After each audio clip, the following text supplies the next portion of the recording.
The blaring of alarms jerked Jack Rivers from his unconscious state. His eyes snapped open, met by a sea of blinking red lights and flashing warning symbols across the cockpit's console.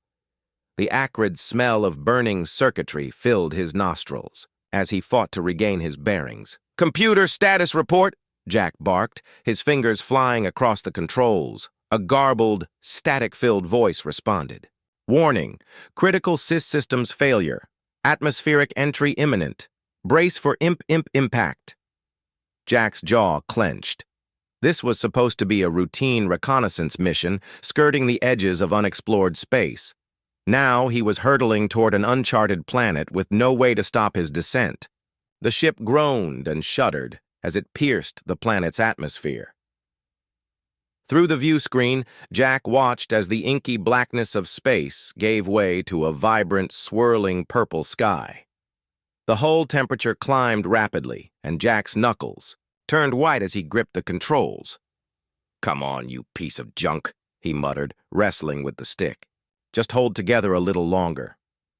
The ground rushed up to meet him, a sea of emerald vegetation punctuated by towering crystalline structures.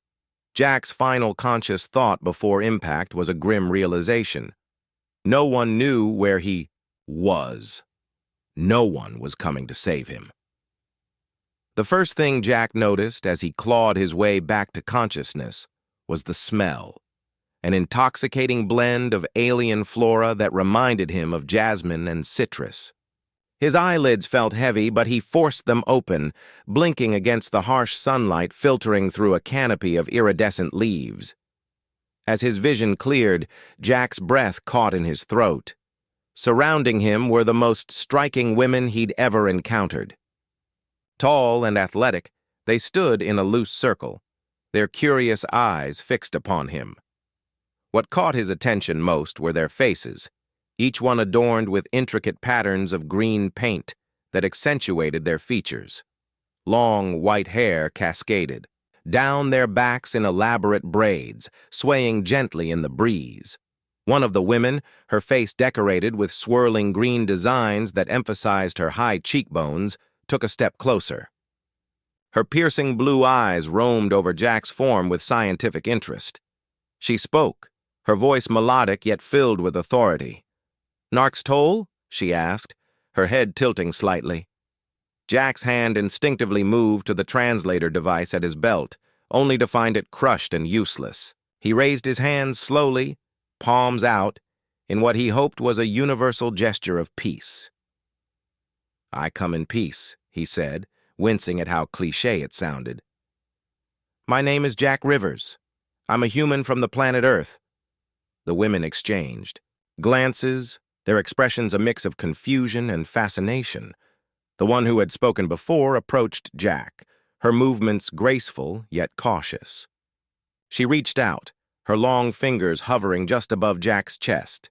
"Malketh," she said, her brow furrowing. Jack remained still, unsure of how to respond. Suddenly, the woman's hand pressed against his chest, and her eyes widened in surprise. A rapid-fire exchange of words erupted among the group. As Jack's gaze darted between the animated faces surrounding him, he noticed something peculiar. Despite their obvious strength and warrior-like bearing, there was a softness to their features, a certain curve to their bodies that seemed alluring. With a jolt, Jack realized he couldn't spot a single male among them. The woman with the swirling face paint, clearly the leader, barked out an order, and two of her companions moved to flank Jack. Strong hands gripped his arms, pulling him to his feet. Jack tensed, ready to fight if necessary, but the women's touch, while firm, wasn't aggressive. "Look," Jack said, trying to keep his voice calm. "I'm not here to cause any trouble. My ship crashed. I just need to contact my people. And—" His words were cut short as the leader placed a finger against his lips, silencing him. Her blue eyes bore into his with an intensity that made Jack's breath hitch. She spoke again, her tone softer this time, almost curious. "Liana," she said, tapping her chest. Then she pointed at Jack, her head tilting in question. Understanding dawned. "Jack," he replied, nodding slowly. My name is Jack. A smile tugged at the corners of Liana's mouth. She repeated his name, the inflection making it sound exotic and strange. Jack. As they began to lead him away from the crash site, Jack's mind raced. These beings were clearly intelligent, technologically advanced, if the glimpses of their equipment were any indication. But there was something off about the way they looked at him, touched him. It was as if they'd never seen anyone quite like him before. The group emerged from the dense jungle into a clearing dominated by a sleek, hovering vehicle. Its design was unlike anything Jack had ever seen. All smooth curves and pulsing energy. Fields. As they approached, a hatch irised open, revealing a spacious interior. Jack hesitated at the threshold, his survival instincts screaming at him to run. But where would he go? He was stranded on an alien world, surrounded by beings whose intentions he couldn't begin to fathom. With a deep breath, he stepped inside. The interior of the vehicle was a marvel of engineering. Organic-looking control panels pulsed with soft light, and the seats seemed to mold themselves to the occupant's body. As they took off, the ride was so smooth, Jack could hardly tell they were moving. Liana sat across from Jack, her blue eyes never leaving his face. The other women chattered, amongst themselves, occasionally gesturing toward him. Jack couldn't shake the feeling that he was some sort of specimen being transported to a lab. Look, he tried again, meeting Liana's gaze. I need to contact my people. They'll be looking for me. If you just let me use a communication device. Liana leaned forward, her face inches from Jack's. Her hand reached out, fingers tracing the line of his jaw with a feather-light touch. Jack's words died in his throat, his skin tingling where she touched him. Mouth, Liana repeated, her voice filled with wonder. Her fingers moved to Jack's chest, pressing against his sternum. Thumb, thumb. It took Jack a moment to realize she was feeling his heartbeat. The way she said it with such amazement made him wonder, did these beings not have hearts? Or was there something about his specifically that fascinated her? As the journey continued, Jack tried to piece together what he knew, an all-female society, or at least one where males were so rare as to be practically non-existent. Advanced technology, and a clear fascination with him that went beyond mere scientific curiosity. The vehicle began to descend, and Jack's jaw dropped as he caught his first glimpse of the Tarian capital through the view screen. Towering spires of crystal and metal reached toward the sky, their surfaces shimmering with what looked like living light. Vehicles of various sizes zipped between the buildings, following invisible traffic patterns. At the center of it all stood a massive structure that seemed to pulse with energy, its architecture so alien and beautiful it defied description. As they touched down on a landing pad near the central building, Jack's mind reeled. He'd visited his fair share of alien worlds during his career, but nothing like this. The sheer alienness of it all was overwhelming. The hatch opened, and Liana stood, gesturing for Jack to follow. As he stepped out onto the landing pad, a crowd of Tarians had already gathered, their faces a mix of curiosity and excitement. Whispers rippled through the crowd as Jack emerged, and he felt suddenly self-conscious under their scrutiny. Liana barked out an order, and the crowd parted, revealing a path leading to the central building. As they walked, Jack couldn't help but notice the similarities in the Tarian builds. Tall, athletic, undeniably female. Not a single male in sight. "Where are all the men?" Jack asked, knowing full well Liana couldn't understand him, but unable to contain his curiosity any longer. Liana glanced at him, her brow furrowing in confusion. She said something in her language, then shook her head, tapping her chest and gesturing to the other Tarians around them. "You're all the same," Jack mused, his mind working overtime to understand the implications. But how do you reproduce? They entered the central building, and Jack's questions were momentarily forgotten as he took in the breathtaking interior. The walls seemed alive, pulsing with patterns of light that responded to the movements of the Terrians. They passed through several security checkpoints, each more advanced than the last, until they reached what appeared to be a laboratory. Inside, a group of Tarians in form-fitting uniforms that Jack assumed denoted some kind of scientific role awaited them. Their eyes lit up as Jack entered, and they immediately began chattering excitedly amongst themselves. One of the scientists approached, her face adorned with delicate green lines that accentuated her eyes. Holding what looked like a scanning device, she ran it over Jack's body, frowning at the results. She turned to Liana, speaking rapidly and gesturing at Jack's clothing. Liana nodded, then turned to Jack. She mimed removing her own clothing, then pointed at him. Jack's eyes widened. "Whoa, hold on a second," he said, taking a step back. "I'm not sure that's necessary." But Liana was already moving toward him, her hands reaching for the fastenings of his flight suit. Jack grabbed her wrist, gently but firmly, stopping her. "No," he said, shaking his head. "I don't know what you think you're going to find, but this isn't okay." Liana's eyes narrowed, not in anger but in confusion. She spoke rapidly to the scientists who conferred among themselves. After a moment, one of them approached, with what looked like a handheld device. She activated it, and a holographic display sprang to life between them. The image showed a styla. Silence fell, meant to be a gesture of comfort. The touch sent an unexpected shiver down Jack's spine. "Jack," Liana said softly, her blue eyes searching his face. "Safe. Learn." Jack's eyebrows shot up in surprise. You can speak my language?" Liana tapped a small device at her throat. "Little. Learn quick." Despite the situation, Jack couldn't help but be impressed.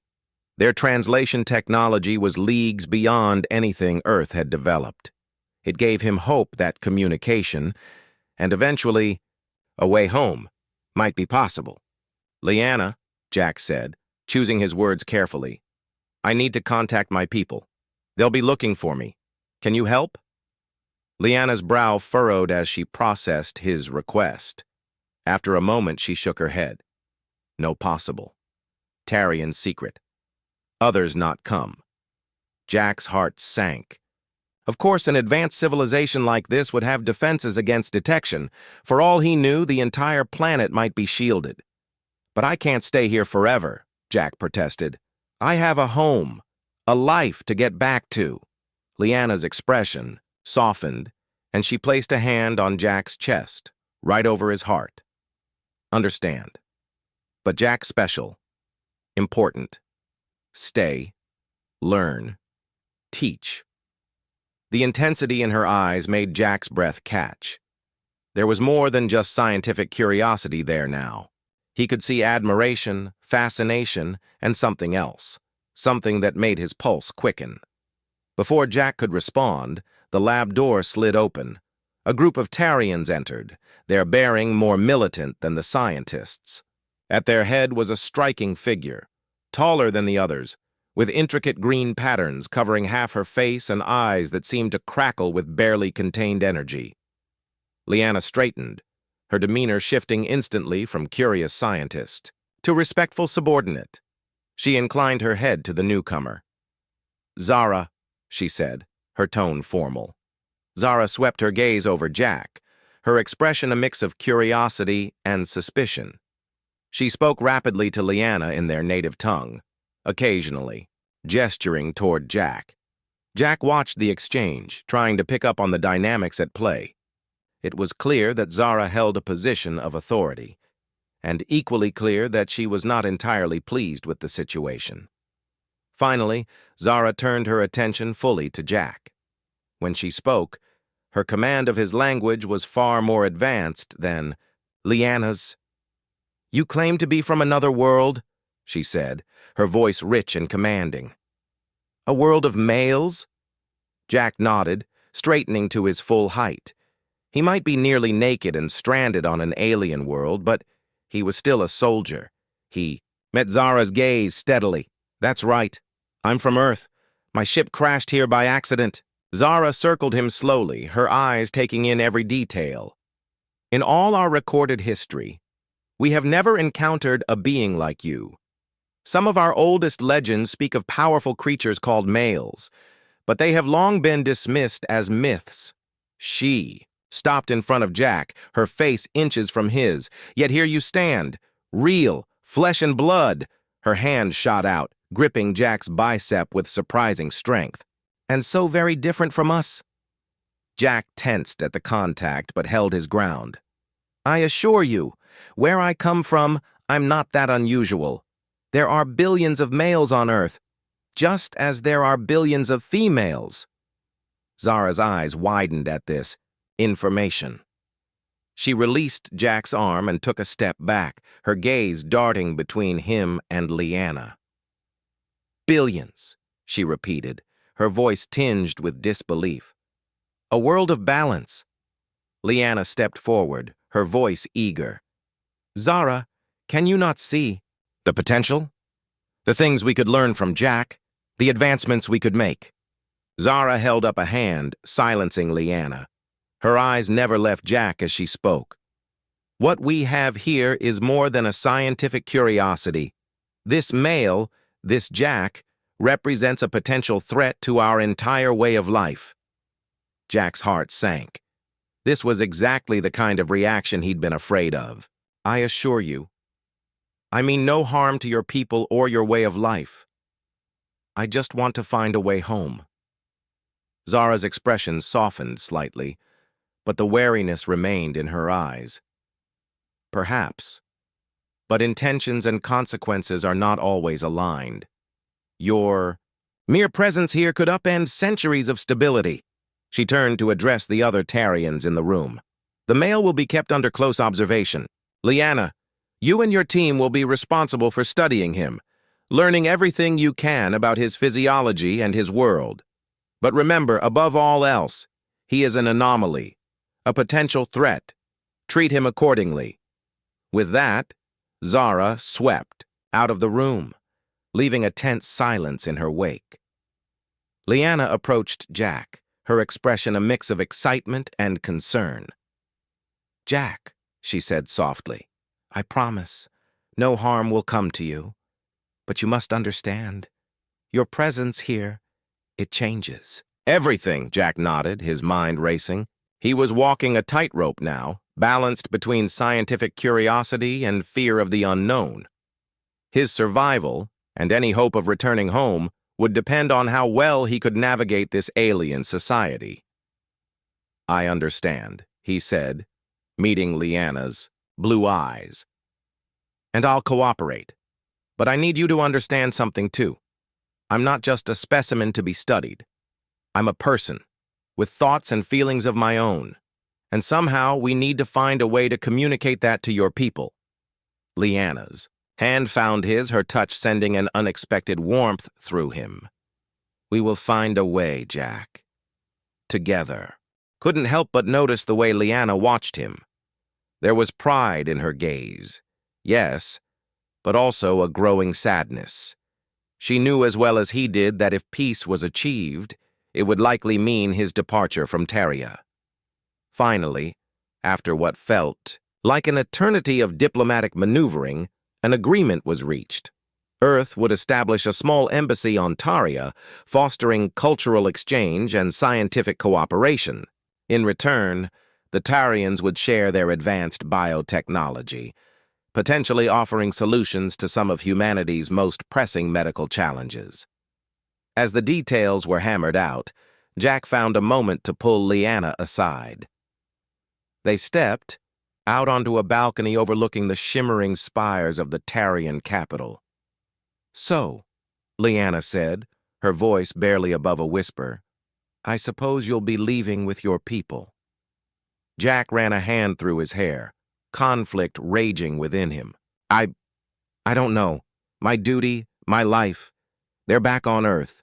But here, with you, I found something I never knew I was missing. Leanna turned to him, her eyes shining with unshed tears. You've awakened something in me, Jack. In all of us. For the first time in centuries, we're remembering what it means to truly feel. To connect with another being on a level deeper than mere genetics. Jack reached out, cupping her face in his hand. The gesture felt both foreign and achingly familiar. Come with me, he said impulsively. Be Earth's ambassador. We can explore this, whatever this is between us. Leanna leaned into his touch, closing her eyes. And leave behind everything I've ever known? My people need me, Jack. Especially now, as we stand on the brink of a new era. Jack nodded, understanding all too well the weight of duty. Then I'll stay, he said, surprising himself with the conviction in his voice. I'll be humanity's representative here on Taria. Leanna's eyes snapped open, hope and disbelief warring in their depths. You would do that? Give up your world for this? Instead of answering with words, Jack drew her close and kissed her. It was gentler than their first kiss, but no less passionate.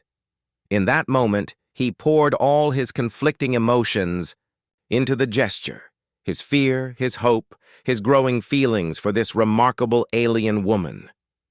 When they finally parted, both were breathless. Jack rested his forehead against Leanna's, marveling at how natural it felt despite their physiological differences. I'm not giving up my world, he murmured. I'm choosing to be part of both. A throat cleared behind them. They turned to see High Counselor Vex standing in the doorway, an unreadable expression on her face. If you two are quite finished, she said, a hint of amusement in her tone, the Earth delegation is ready to beam down. It's time to make history. As they walked back into the command center, Jack felt a sense of purpose settle over him. He had come to Taria as a lost explorer, a curiosity to be studied. Now he would stay as a bridge between worlds, helping to forge a future that neither humanity nor the Tarians could have imagined on their own. And with Leanna by his side, that future looked brighter than any star in the galaxy.